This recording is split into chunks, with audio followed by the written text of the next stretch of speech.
जान बड़ऊ तो ठीक से विरोध भी नहीं कर पाया।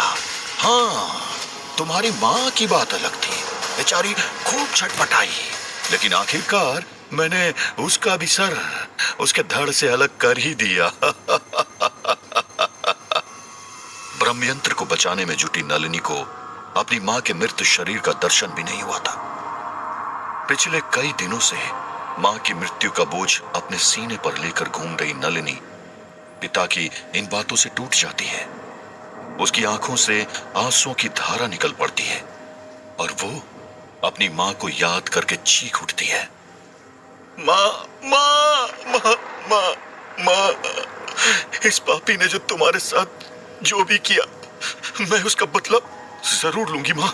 मुझे तुम्हें छोड़कर नहीं जाना चाहिए था माँ, नहीं जाना चाहिए था। माँ के साथ हुए इस क्रूरतम व्यवहार के बारे में सुन नलिनी गुस्से से कांप रही थी।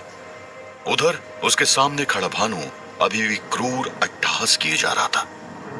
अपने पिता का यह व्यवहार देख नलिनी खुद पर काबू नहीं रख पाती है। जमीन पर अपने घुटनों के सहारे बैठी नलिनी अचानक झटके के साथ अपनी तलवार निकालती है और बिजली की तेजी से भानु की ओर दौड़ पड़ती है।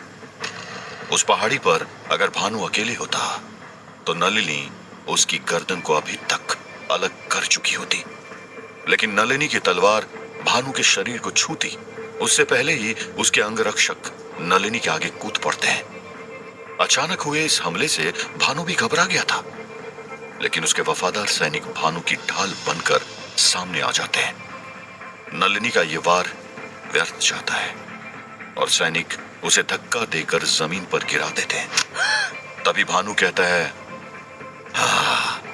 वाह नलिनी वाह, मैं सच कह रहा हूं, अगर तुम मेरी और रूपमती की संतान होती ना तो तुम इस दुनिया की सबसे महान